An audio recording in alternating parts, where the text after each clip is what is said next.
Assalamualaikum warahmatullahi wabarakatuh. Alhamdulillahirabbil alamin wassalatu wassalamu ala asyrafil anbiya wal mursalin wa ala alihi washabbihi ajma'in. Subhanaka la ilma lana illa ma 'allamtana innaka antal alimul hakim. Pertama sekali kita panjatkan kesyukuran kepada Allah Subhanahu wa taala kerana berikan kita kelapangan ataupun berikan kita peluang untuk kita adakan sedikit sesi perkongsian. Ya, insya-Allah ini siri pertama bagi siri-siri perkongsian. Insya-Allah kita akan buat secara bersiri lah. Dan bagi tujuan perkongsian ni saya pilih kitab Nadhariyatul Maqasid yang ditulis oleh Ar-Raisuni. Saya rasa tokoh ni mungkin kita semua familiar lah kan, tokoh yang cukup terkenal zaman sekarang, terutamanya dalam bidang maqasidus syariah. Kan kalau kita tengok penulisan beliau memang banyak menyentuh tentang maqasid asy-syariah. Baik, berkenaan kitab ini, pertama sekali kita kena tahu bahawa kitab ini asalnya ialah sebuah kitab yang ditulis oleh Raisuni untuk tujuan master. Maksudnya beliau tulis sebagai tesis master beliau. Sebahagian penulis sekarang diingatkan Nadhariyatul Maqasid ni buku PhD beliau. Sebenarnya taklah, sebab PhD Ar-Raisuni sebenarnya kitab lain yang berjudul Nadhariyatul At-Taqrib wa Taghlib. Juga satu kitab yang besarlah dalam fiqh Islam. Tapi hari ini kita akan tengok Nadhariyatul Maqasid indal Imam Syatibi yang merupakan tesis master beliau yang beliau vaivakan pada tahun 89 macam tu. Dan kitab ini sebenarnya kalau kita tengok tulisan Raisuni lain, beliau ada tulis satu kitab Rihlati Ma'al Maqasid. Maksudnya perjalanan beliau dengan maqasidus syariah. Beliau kata pertama sekali ataupun kitab pertama yang menyebabkan beliau masuk ke dalam dunia maqasid ni ialah Nadhariyatul Maqasid.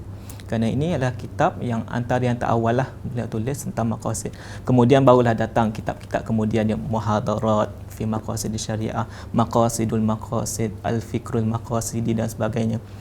Jadi yang ni, kitab ni sangat penting lah untuk kita perhatikan. Dan kalau kita tengok di universiti pun sebagai contoh, kitab ni antara kitab yang sangat diberikan penekanan lah. Kalau saya belajar master dulu, ni antara rujukan yang utama jugalah. Jadi nak ceritanya, kitab ni memang sangat diberikan penekanan kerana kitab ini membincangkan teori maqasidus syariah yang dibawakan oleh Asy-Syatibi. Dan Syatibi ni kalau kita kenal, beliau ni antara tokoh yang cuba bawa revolusi ataupun cuba bawa perubahan dalam ilmu usul fiqh. Beliau mengetengahkan pemikiran maqasid ni. Sebelum ni kita boleh tahu dalam usul fiqh ada perbincangan tentang maqasidus syariah, tapi perbincangan tu sangat terperosok, sangat, maksudnya kita nak jumpa maqasid syariah tu kita kena pergi detail dalam usul fiqh baru jumpa perkataan maqasidus syariah. Tapi apa yang dibuat oleh Syatibi, beliau tulis satu jilid yang berasingan tentang maqasidus syariah saja. Jadi kita boleh tengoklah satu perkembangan yang besar dibuat oleh Asy-Syatibi. Dan hari ini kita akan tengok kitab yang membincangkan tentang kitab Asy-Syatibi ini. Dan sudah tentulah dalam perbincangan kita hari ini kita tak sempatlah nak tengok satu buku kan. Tapi hari ini sekurang-kurangnya kita boleh tengok apakah yang dimaksudkan dengan maqasidus syariah. Dan kita akan cuba jawab beberapa persoalan yang hangatlah ataupun persoalan yang besar berkaitan maqasidus syariah, tentang kewajaran maqasid syariah ataupun tentang status maqasid syariah, tentang kenapa kita kena pakai maqasid syariah, tak cukup ke syariah sahaja. Ni sebahagian saya pernah dengar lah kata, nak buat apa kita pakai maqasid syariah kerana kita dah ada syariah. Kan, ni statement yang saya rasa kurang teliti lah yang kita akan bincang kemudian. Baik, itu secara umumnya berkenaan kitab Nadhariyatul Maqasid indal Imam Syatibi yang Raisuni tulis. Hari ini kita akan tengok takrif dia. Pertama sekali, definisi maqasidus syariah. Oh, sebelum tu saya lupa.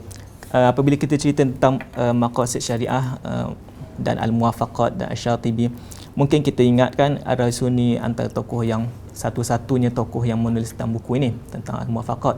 Tapi kalau tuan-tuan, puan-puan ada kesudian, kelapangan. Sebenarnya ada tulisan lain yang tuan-tuan, puan-puan boleh tengok kalau kita nak lebih dalami lah tentang al-muwafaqat dan raisuni dan maqasid syariah ni. Antaranya saya ada bawa, saya ada cari-cari kitab tadi, Syatibi's Philosophy of Islamic Law, buku yang ditulis oleh Khalid Mas'ud, yang sebenarnya lebih awal daripada yang ditulis oleh Raisuni. Raisuni Vaiva kan pada tahun 89, Khalid Mas'ud tulis lebih awal daripada itu. Jadi kedua-duanya ada kelebihan masing-masing lah. Kita tak nak compare lah kan, tapi kedua-duanya ada kelebihan. Baik, kita masuk pada definisi maqasidus syariah. Ni paling basic kan kita nak pergi. Apakah yang kita maksudkan daripada maqasidus syariah? Tapi walaupun basic, sebenarnya konsep ataupun pemahaman tentang definisi ini pentinglah. Kerana kita akan tengok sebentar nanti pemahaman tentang syariah itu sendiri sangat penting sebab akan menyebabkan beberapa isu lain yang lebih besar pada itu. Sebelum kita pergi kepada maqasid syariah, saya nak tekankan tentang syariah itu sendiri. Perkataan syariah. Syariah kita semua maklum. Syariah tu kita selalu dengar syariah, kita nak laksanakan syariah, tatbiqus syariah, ni semua kita selalu dengar. Tapi saya nak kongsikan satu artikel ni sebelum kita masuk ke dalam takrif lah. Saya nak kongsikan satu artikel yang ditulis juga oleh Raisuni. Artikel tu berjudul Mafhumus Syariah Qabla Tatbiqis Syariah. Konsep syariah sebelum laksanakan syariah. Maksudnya Raisuni dalam artikel ni nak bagi tahu, sebelum kita bersemangat berkobar-kobar nak laksanakan syariah, kita kena faham apa tu syariah.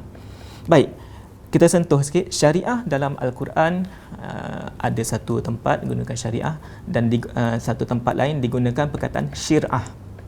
Likullin ja'alna minkum syir'atan wa minhaja. Kan? Dan surah Al-Ma'idah. Kemudian At-Tabari, Al-Imam Al-Mufassir At-Tabari, macam panggil kawan At-Tabari, Al-Imam At-Tabari, yang digelar sebagai Imamul Mufassirin, imam sekalian para mufassir, beliau berkata syir'ah itu ialah syariah.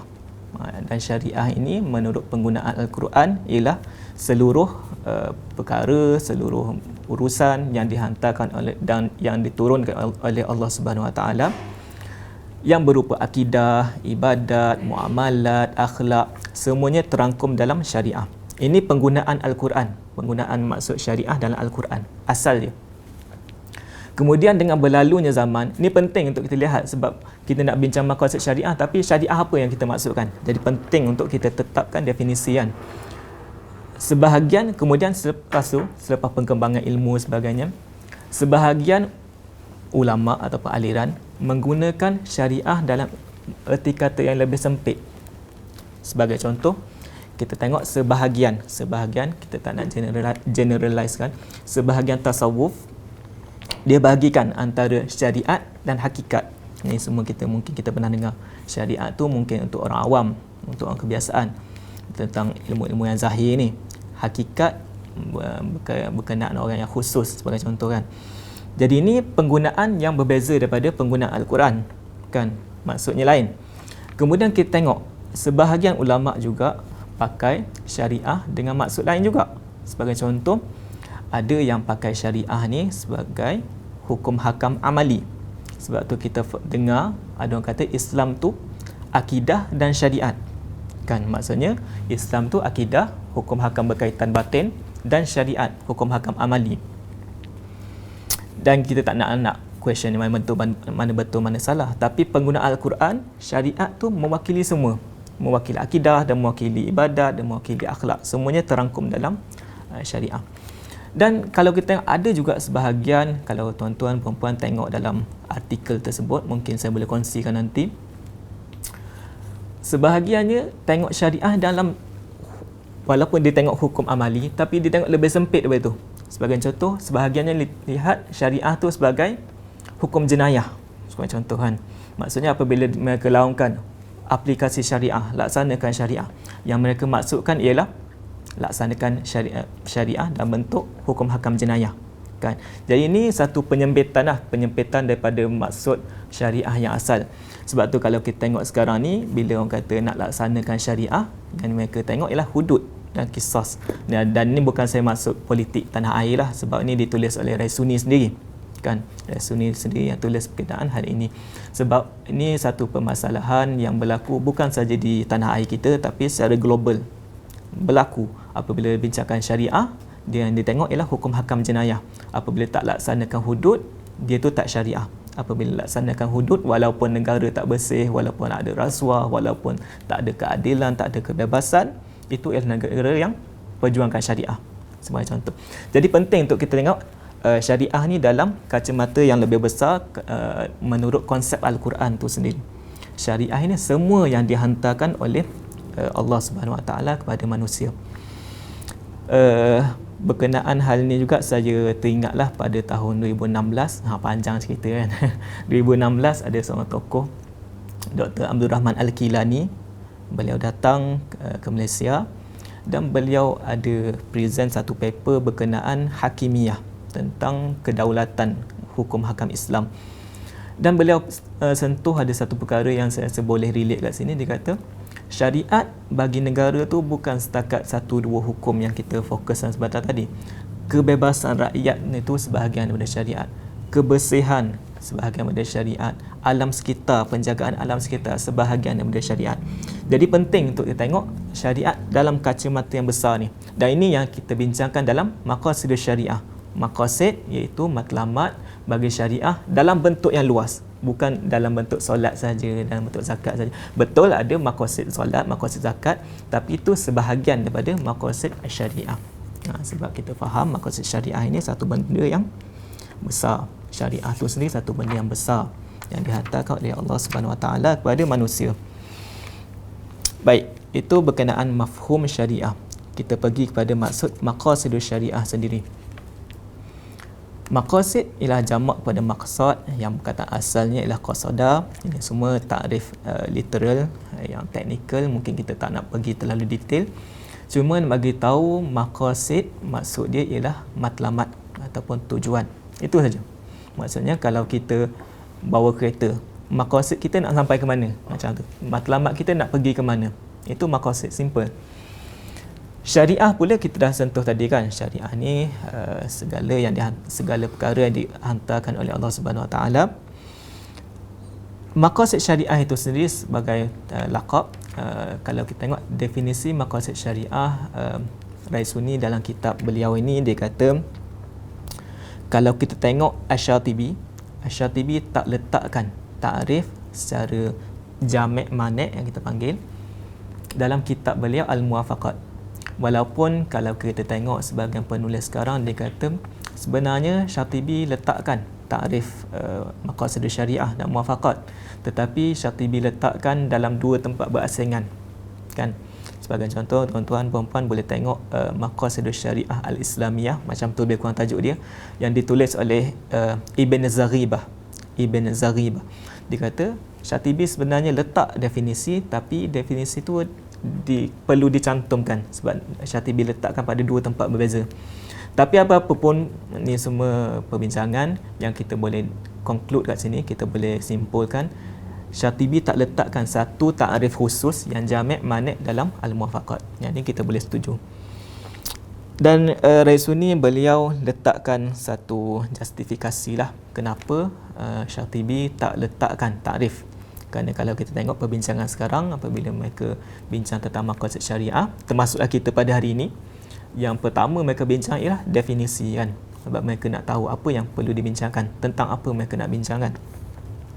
Tapi Syatibi tak letakkan apa definisi maqasid syariah kerana bagi beliau, tulisan beliau Al-Muwafaqat, ini satu kitab yang tinggi nilai ilmu dia, yang beliau tulis, beliau karang bagi para intelektual, bagi para sarjana Islam pada zaman beliau lah.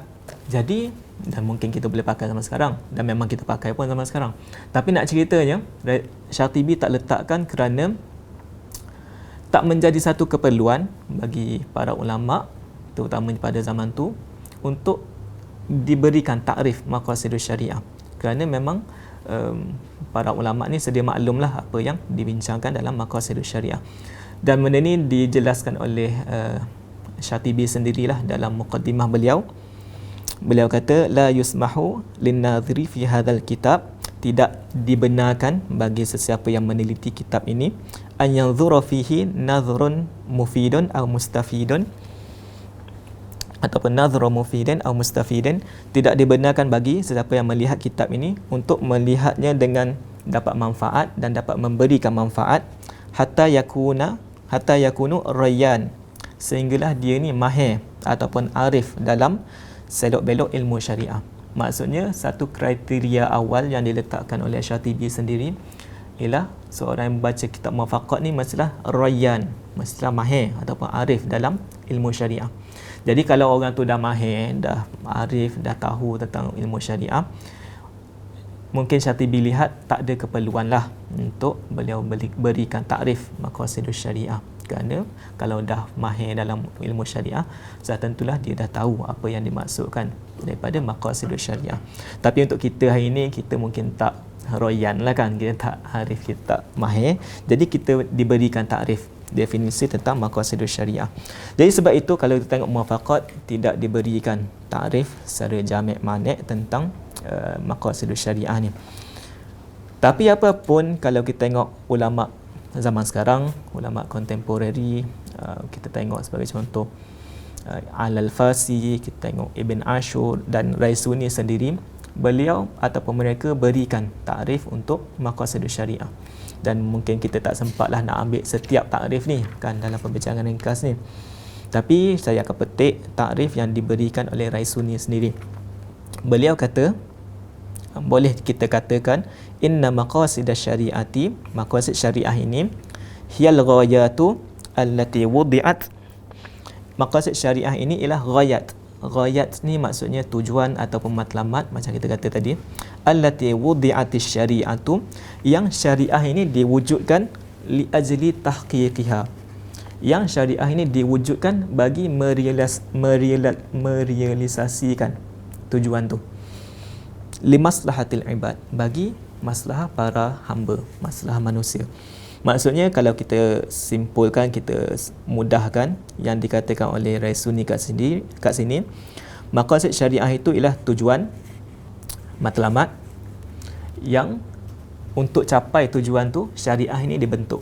Maksudnya kita faham syariah ini dibentuk untuk capai maqasid syariah ini, limaslahatil ibad. Dan ini satu benda yang penting lah, bagi tujuan memberikan maslahah kepada manusia.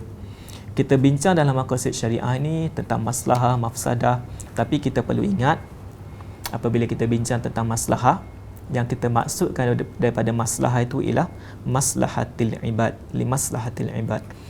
Maksudnya apabila kita solat, ada maslahah dia, ada kebaikan dia apabila kita solat. Maslahah tu kebaikan, tahu.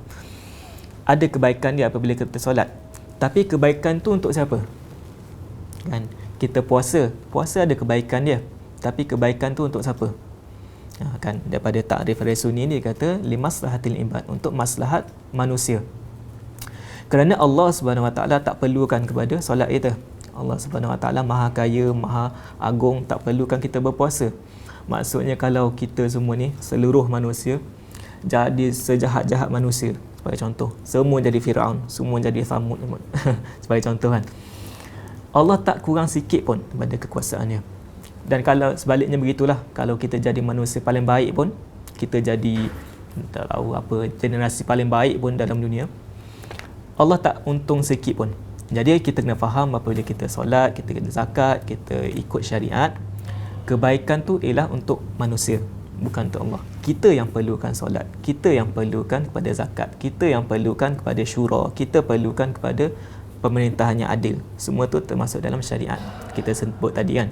Dan semua tu kembali kepada maslahat manusia, bukan kembali kepada Allah Subhanahu Wa Taala. Allah tak perlukan semua benda tu, kita yang perlukan. Jadi ini penting, limaslahatil ibad.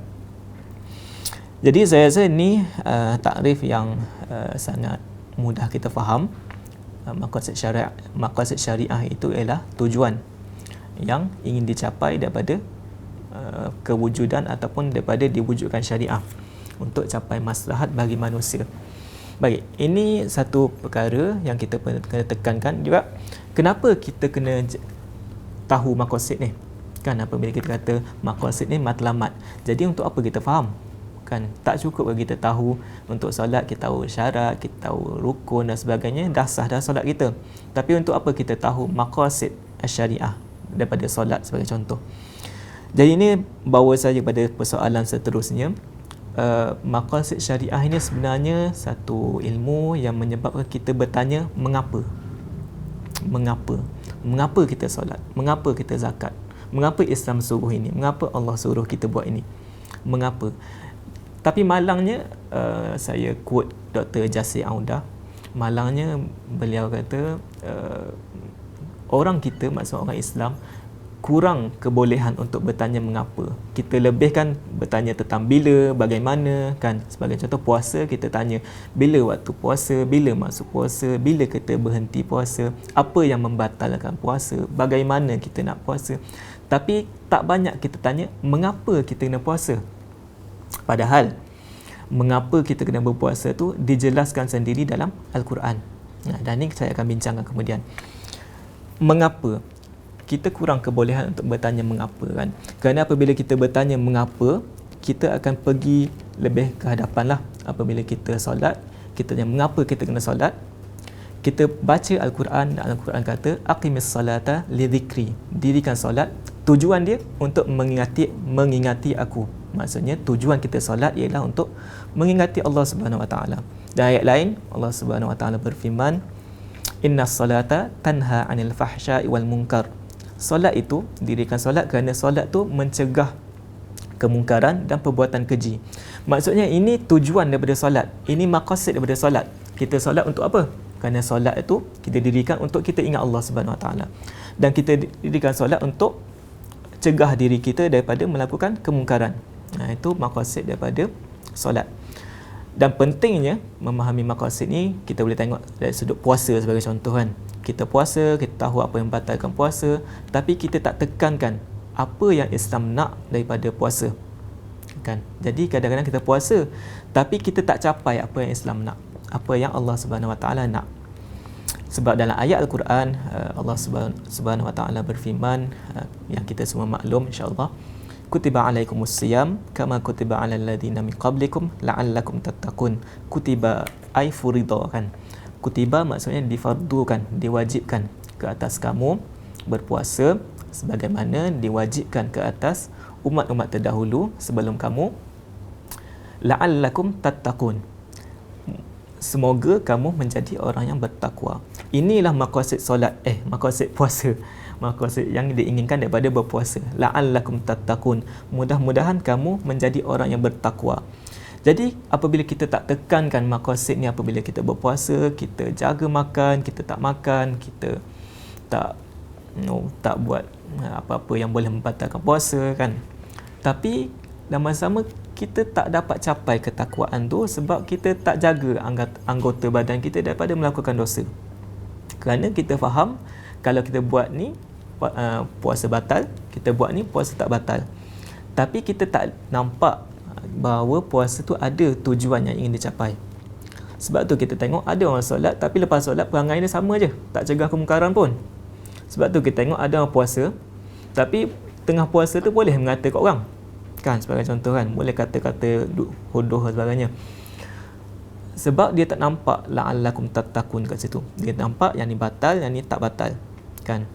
Padahal dalam satu hadis Rasulullah sallallahu alaihi wasallam bersabda, man lam yada' qaula zur wal amala bih, siapa yang tidak tinggalkan kata-kata dusta, kata-kata bohong, kata-kata keji lah, kan. Qaula zur, kata-kata bohong, lebih tepat kot. Wal amala bih, dan terus melakukannya, falaisa lillahi hajatun fi an yada'a falaisa lillahi hajatun fi an yada'a ta'amahu wa syarabahu, maka Allah tak berhajat pun untuk dia tinggalkan makan minum dia.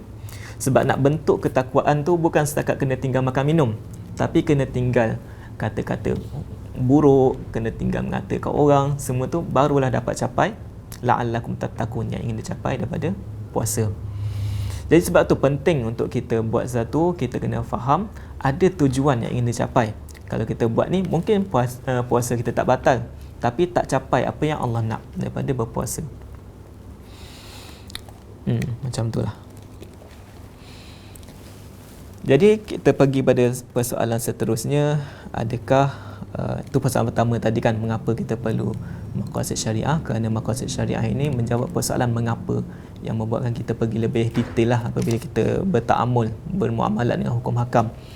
Yang kedua, kita nak faham kat sini, sebahagian golongan juga dia lihat yang maqasid syariah ini satu agenda, mungkin satu fahaman, kita kata liberalis mungkin, ataupun ism-ism yang tak seronok dia dengar kan.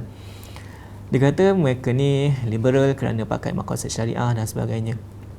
Tapi kita kena faham yang maqasid syariah kat sini satu ilmu yang memang terdapat dalam usul fiqh sendiri.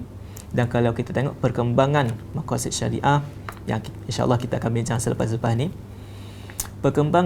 berkembangnya ilmu maqasid syariah ni sebenarnya dilakukan oleh tokoh-tokoh besar dalam Islam. Kita tengok Al-Baqillani, kita tengok Al-Razi, kita tengok Al-Juwaini, Al-Ghazali, Al-Izz bin Abdul Salam, Al-Qarafi, Ibn Taymiyah, Ibn Qayyim, Ar-Raisuni, Qaradawi kan. Maksudnya ramai tokoh-tokoh besar yang berikan penekanan bagi maqasid syariah. Jadi ni menafikanlah kita nak kata maqasid syariah ni ilmu liberal ke apa semua. Sebab tokoh-tokoh Islam yang kita akui mereka tu bukan liberal, mereka yang tulis tentang maqasid syariah. Tapi kita tak nafikan, pada masa sama kita tak nafikan memang ada golongan yang salah gunakan maqasid syariah. Dan ni saya cadangkan tuan-tuan puan-puan boleh tengok, Raisuni ada tulis satu buku Al-Muhadarat fi Maqasid Syariah. Ada bincangan tentang ini. Saya cuba ringkaskan. Beliau kata betul ada orang salah guna maqasid syariah, dan saya quote Al-Khadimi, Nuruddin Al-Khadimi, beliau tulis maqasid syariah ini silahun dhu haddain. Maqasid syariah ini satu senjata yang serampang dua mata kan, yang boleh guna untuk kebaikan, boleh guna untuk keburukan. Dan kita tak nafikan memang ada sebahagian gunakan maqasid syariah ini untuk tujuan yang tak elok kan. Tapi pada masa sama kita kena faham, kita kena berlaku adil kepada maqasid syariah sendiri, kerana kita tengok apa je yang orang tak salah guna. Contoh kan, kalau naik Al-Quran, Al-Quran ramai orang salah guna kan. Ramai orang bunuh orang pakai ayat Quran, ramai orang dera isteri kan, lakukan domestic violence, keganasan rumah tangga guna ayat Quran kan. Ayat Quran kata wadribuhun kan, mereka faham wadribuhun tu boleh pukul suka hati, mereka salah faham ayat Quran, padahal ayat Quran tak maksudkan begitu kan. Yang kita bincang pada waktu lain lah, itu isu lain. Tapi nak katanya ramai orang salah guna Al-Quran, ramai orang salah guna hadis kan, ramai salah guna hadis, mereka bunuh orang dan Muslim kerana Nabi SAW bersabda umirtu an uqatilan nas, sebagai contoh, aku diperintahkan untuk membunuh manusia yang mereka faham.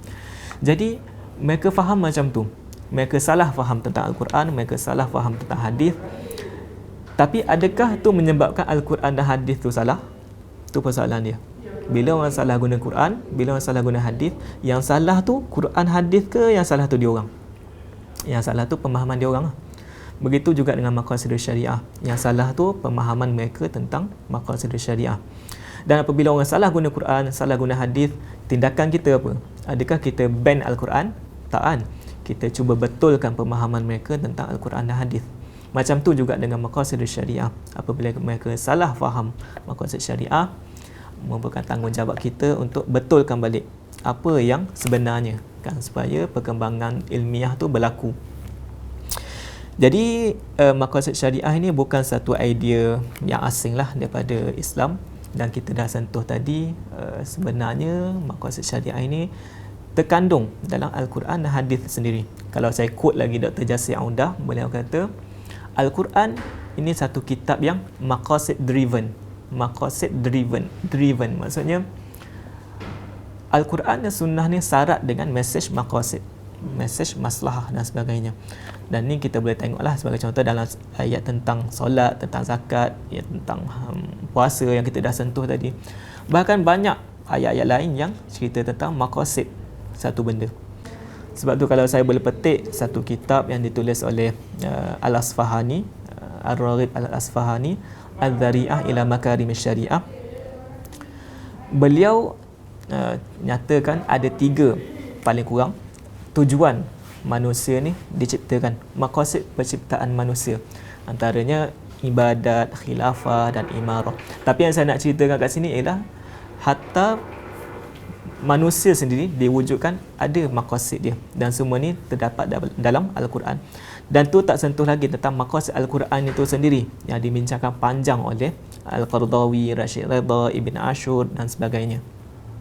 Jadi saya rasa ini secara umumlah untuk perkongsian bagi kali pertama ni, yang kita dapat sentuh beberapa perkara. Pertama, definisi maqasid syariah. Maqasid syariah itu apa?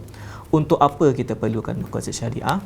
Dan kita sentuh juga sedikit tentang Al-Quran dan Sunnah ni yang syarat dengan mesej maqasid.